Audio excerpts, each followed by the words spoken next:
जबरदस्त दौर आजमाइश देखने को मिल रही है। जीएचएमसी के इलेक्शंस नेशनल अटेंशन गेन कर रहे हैं सर साहब, आप इस तरह की तैयारी से इस बार जीएचएमसी के इलेक्शंस में उतरे और बिहार के परिणाम क्या यहाँ पर आपकी टैली को बढ़ाने में मदद करेंगे आप? देखिए, एमआईएम पार्टी तेलंगाना में वो वाहिद पॉलिटिकल पार्टी है जो साल के 12 महीने काम करती है। हमारा काम करने का तरीक़ा टीआरएस से, बीजेपी से, कांग्रेस से और दीगर पार्टियों से बड़ा मुख्तलिफ है।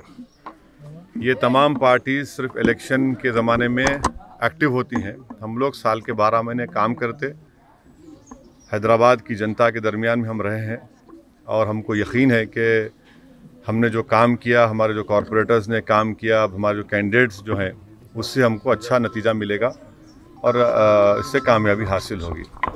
रहा सवाल बिहार के इलेक्शन का, तो यकीनन जितना भी बिहार की जनता का शुक्रिया अदा किया जाए, ख़ास तौर से सीमांचल की आवाम का, मेरे पास अल्फाज नहीं है। मैंने उस वक्त भी कहा, आज भी कह रहा हूँ। अब हमको बिहार में कामयाबी मिल चुकी है तो यकीनन हम वहाँ पर जो आवाम का जो हमको एतमाद और भरोसा हासिल हुआ उसको पूरा करने की हम वहाँ पर कोशिश कर रहे हैं। सर हर चुनाव में आप टीआरएस का साथ देते हैं, लेकिन ये बल्दिया के चुनाव में आप कहते हैं कि टीआरएस से हमारा नहीं है, फिर उधर वर्किंग प्रेसिडेंट कहते हैं, तो ये रिश्ता क्या कहलाता है सर?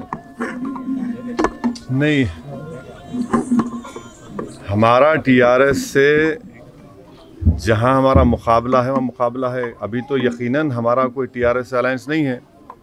खुद यहाँ जिस वार्ड में आज हमने पदयात्रा की है वहाँ यहाँ पर टीआरएस का कैंडिडेट है, तो यकीनन हम टीआरएस से हमारा मुकाबला होगा। अब हैरत की बात यह है कि टीआरएस के पावर मंत्री हम पर इल्ज़ाम लगाते कि हम क्या कहा जगदीश रेड्डी ने कि हम वो बीजेपी वालों को कहा आप मोदी ने ओवैसी से मुलाकात की। फिर कांग्रेस वाले हम पर इल्ज़ाम लगाते और बीजेपी वाले हम पर इल्ज़ाम लगाते। तो हैदराबाद की एक मशहूर कहावत है कि गरीब की जोरू सबकी भाभी, तो वही हाल हो गया है। तो चलता है, कोई बात नहीं, मुकाबला होगा, मुकाबला करेंगे हम और हमको पूरा उम्मीद है कि इंशाअल्लाह ताला इस मुकाबले में अल्लाह और आवाम हमको कामयाब करेगी। चीफ मिनिस्टर केसीआर ने एंटी बीजेपी फ्रंट बनाने का अनाउंसमेंट किया था कुछ दिन पहले, तो क्या आप उस एंटी बीजेपी फ्रंट के साथ जाएंगे, केसीआर के साथ जाएंगे? क्योंकि उन्होंने कई और तमाम पार्टियों को भी बुलाया। अब नहीं मालूम, बी टीम को लेंगे, नहीं मालूम। पूरी ताकत के साथ यहाँ पर इस बार आप इनको बोलिए, क्या बोलिए?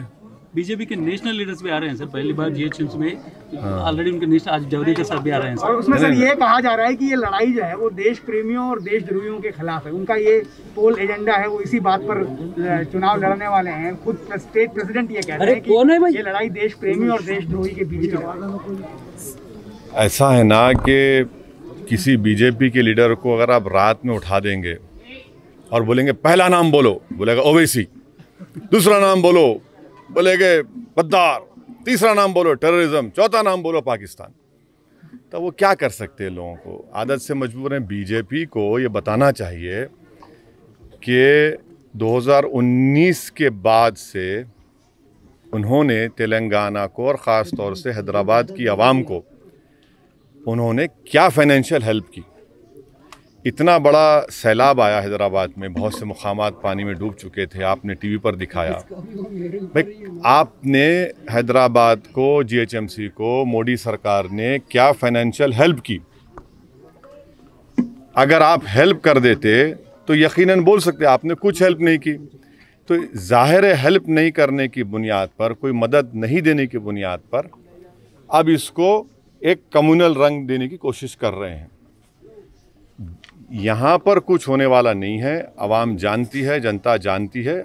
यकीनन कोई भी आके इलेक्शन लड़ सकता है, कैंपेन कर सकता है, तो इससे हमको कोई मतलब नहीं। सर कल आपने ट्वीट किया था यूएपीए पे, और आप जो सवाल उठा रहे हैं क्या सर? एमएचए भी उसी का सब क्वेश्चन है। एमएचए मतलब रेडिकलाइजेशन पे जो क्या है, आप फिर सुनिए, यूएपीए के लिए मैं 2008 या 9 में जब चिदम्बरम साहब होम मिनिस्टर थे, जब उसका अमेंडमेंट लाया गया, मैंने पार्लियामेंट में उसका अपोज किया था। 2019 में प्रेसिडेंट होम मिनिस्टर जनाब अमित शाह उसका अमेंडमेंट लाए, मैंने उस वक्त भी अपोज किया। तो यूएपीए एक ड्रैकोनियन क़ानून है और इसकी जिम्मेदारी कांग्रेस और बीजेपी पर आयद होती है। दुनिया में कोई भी ऐसा देश नहीं है जहां पर कोई क़ानून में 120 दिन का डिटेंशन होता है। चाहे यूएस का पेट्रियट एक्ट ले लीजिए या यूके ले लीजिए या रशिया ले लीजिए, 120 दिन का। और वो जो अमेंडमेंट्स कांग्रेस ने किए और बीजेपी ने किए, मेरी राय में वो अनकॉन्स्टिट्यूशनल हैं, वो राइट टू इक्वालिटी के प्रिंसिपल्स के ख़िलाफ़ हैं। इसीलिए हमने कहा कि मैं शुरू से यूएपीए का ख़िलाफ़ रहा हूँ और उसकी मुखालिफत की वजह यह है कि ये क़ानून को हमेशा, चाहे कांग्रेस हो या बीजेपी हो, माइनॉरिटीज़, दलित्स, ट्राइबल्स और जो किसी सरकार के ख़िलाफ़ होता है उनके ख़िलाफ़ इस्तेमाल होता है। चौथी बात यह है कि मेरे पास एम्पिरिकल एविडेंस है कि जिस किसी पर यूएपीए लगाया गया उसमें 70% से ज़्यादा लोग एक्सोनरेट हो जाते, मगर 5-5 साल, 6-6 साल उनको जेल में सड़ना पड़ता है। ये इसकी हकीकत है। रहा सवाल रेडिकलाइजेशन का, तो हम ये पूछना चाह रहे हैं कि बीजेपी पार्टी में खुद ऐसे 2 सांसद बैठे हैं जिन्होंने गोडसे को बड़ा देशभक्त कहा। अब ये रेडिकलाइजेशन है या नहीं है, बीजेपी बता दे। बीजेपी में एक मंत्री हैं जो अब मंत्री थे, अब एमपी हैं, जिन्होंने इखलाक के मारने वालों पर जो एक्यूज थे उनकी जनाजे पर फूल माला चलाई। ये रेडिकलाइजेशन है, नहीं बताइए। तीसरा, बीजेपी में आज भी एक सांसद हैं झारखंड के जो अलीमुद्दीन को मारने वालों को, जो कोर्ट ने उनको कन्विक्ट किया था, वो जब बेल पर निकल कर आए हाई कोर्ट से तो उनका फूल माला से इस्तकबाल किया। ये रेडिकलाइजेशन नहीं, बताइए। बीजेपी हमको ये भी बता दे कि दिल्ली में जो फसादात हुए, एक मस्जिद के ऊपर चढ़कर मस्जिद के गुंबद के ऊपर जब ये झंडा लगाया गया था, वो रेडिकलाइजेशन है या नहीं है। कोरोना को कह दिया गया कि तबलीगियों ने फैलाया, कोरोना को भी आपने इस्लाम से जोड़ दिया, तो ये क्या है, रेडिकलाइजेशन ही नहीं है। तो हर चीज़ में रेडिकलाइजेशन कहाँ पर हो रहा है, किस पर हो रहा है।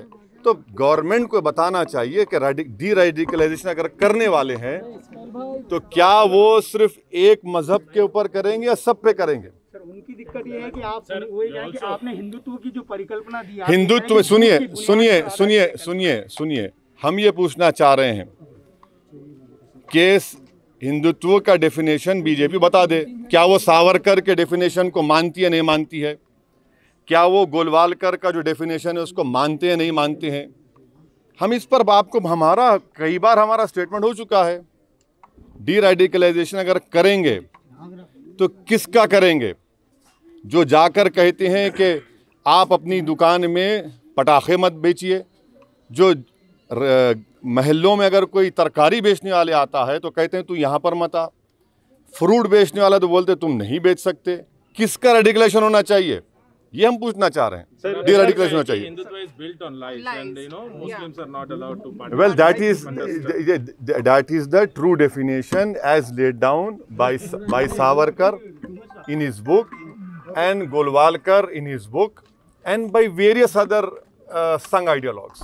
सर, वेस्ट बंगाल में इलेक्शंस आने वाले हैं। हाँ, क्या वेस्ट बंगाल इलेक्शंस में आपकी सर, वेस्ट बंगाल, एक मिनट सर, वेस्ट बंगाल के उस सवाल पे हमेशा आप बसते आ रहे हैं जो आपके यूपी के सदर ने जो बयान दिया। यूपी के सदर नहीं है वो हमारे पार्टी के स्पोक्स पर्सन हैं। उनका जो बयान आया, मैं आपको फिर से पार्टी के तरफ से ऑफिशियली ये कह रहा हूँ कि हम बंगाल के यूनिट के लोगों से मीटिंग होने वाली है, क्योंकि म्यूनसिपल इलेक्शन आ गया, थोड़ा देरी हो गई। उनसे बात करके ही, उनसे पूरा फीडबैक लेके, उनका ओपिनियन लेकर ही हम एक कंसिडर्ड डिसीजन पर अराइव करेंगे और आपको बताएंगे। तो ममता बनर्जी के साथ जा सकते हैं?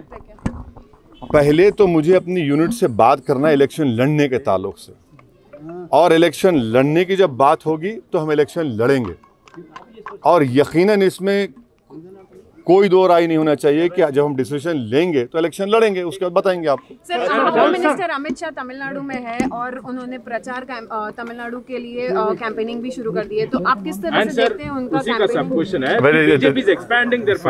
सुनिए, अब ये जीएचएमसी का इलेक्शन है, अब आप लोग ज्यादा बैटिंग राज्यों में कानून बनाने की बात हो रही है, लगातार विरोध हो रहा है लव जिहाद को लेकर, आपका क्या ओपिनियन है? क्या वाकई में?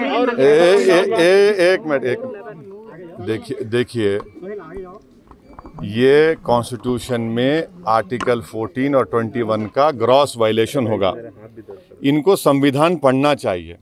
आप इतना ज़्यादा हेट्रेड में आगे बढ़ जाते हैं, ज़रा संविधान पढ़ लीजिए, आर्टिकल 21 क्या है पढ़ लीजिए। स्पेशल मैरिज का ख़त्म कर देंगे आप, उसको ख़त्म कर दीजिए। फिर आप ये बातें करना, इस तरह से सिर्फ हेट्रेड पैदा करना, ये नहीं चलेगा। कोरोना की मारामारी की वजह से भारत में करोड़ों लोगों की नौकरियां जा चुकी हैं, उनको नौकरियां दीजिए। आप नौकरियां नहीं दे सकते, जीडीपी ज़ीरो हो चुका है, आप उसके ताल्लुक से कुछ नहीं करते, तो देश के नौजवान जो बेरोज़गारी का शिकार हो चुके हैं, जो गरीबी उनका मुकद्दर बन चुका है, उनकी तवज्जो हटाने के लिए ये सब ड्रामेबाजी बीजेपी कर रही है। अब अंतिम सवाल है, नहीं अंतिम सवाल एक सुर पूछेंगे, एक सुर हाँ वो सब इम्पोर्टेंट है, बोलिए। I think between 52 and 55. I exactly don't have here, but between 52 and 50, but most probably 52. Sir love जिहाद का बड़ा चल रहा है और कई स्टेट उसको कानून में तब्दील करने की बात कर रहे हैं, और इसके साथ ही यूपी में काऊ कैबिनेट बनाने, एमपी में काऊ कैबिनेट बनाने की बात कही जा रही है। देखिए आप जो बनाते बना लीजिए।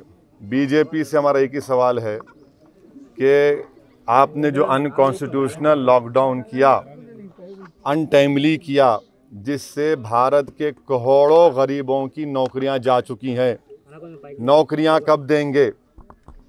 नौकरियां बताइए, आप किसको नौकरियां देने वाले हैं? अब तक कितने नौकरियां आपने दी हैं? जो बेरोज़गार हो चुके हैं 8-9 करोड़ लोग, आप बताइए इनका रोज़गार क्या होगा? आप ही की मीडिया फ्रेटर्निटी में लोगों का ले ऑफ हो रहा है, उनको क्या करने वाले हैं? देंगे क्या? उनको भी कैबिनेट में जगह देंगे, उस कैबिनेट में बिठाएंगे लाके उन लोगों को? ये देश के सामने अहम सवाल है जिसका इनके पास कोई जवाब नहीं है। सर, हमारे फोर्सेस ने टेररिस्ट लव जिहाद को लेके जो कानून बनाने की हम तो ये कह रहे हैं, खाली लव को फैलाइए, लव फैलाइए, बस लव फैलाइए, हेटर ख़त्म करिए। कितना हेटरेट करेंगे? अरे ये एक अजीब बात है कि लव भी होगा और जिहाद भी होगा, ये कैसा होगा भैया? हाँ, मोहब्बत की जिहाद अगर करना है तो मोहब्बत फैलाने का जिहाद हम कर सकते हैं। मोहब्बत फैलाइए, लव फैलाइए, कितना गर्मी पैदा करेंगे, कितना जहर फैलाएंगे? बस करिए ना, दिलों को जोड़ने का काम करिए मोदी जी। आपके दोस्त गिरिराज सिंह नहीं, हमारे आपके दोस्त हैं वो। सर, यूपी के लॉ कमीशन चेयरमैन भी ये कहते हैं कि मुसलमानों को टारगेट करने के लिए ना, किसी कम्युनिटी को टारगेट करने के लिए ना, लव जिहाद लेके आ रहे हैं, मतलब ड्राफ्ट अभी तैयार किया। मेरे भाई, उनको कॉन्स्टिट्यूशन पढ़ना चाहिए, आर्टिकल 21, उनको सुप्रीम कोर्ट का जजमेंट पढ़ना चाहिए कि choice is now fundamental right in the constitution. Special marriage act का खत्म करेंगे क्या? बताइए, बोल दीजिए ना। सुप्रीम कोर्ट का जजमेंट है कि choice is a fundamental right, article 21 is a fundamental right, special marriage act is there. What is this? The country requires jobs, the youth require jobs. Migrant laborers are suffering throughout India. Economy is down. More people have become poor. You have more children who are child labor now. What is this Mr. Modi doing? What is his government doing? This is the question which each and every Indian is asking. But to divert the attention from their basic needs, the government is indulging in this sort of language, simple as that.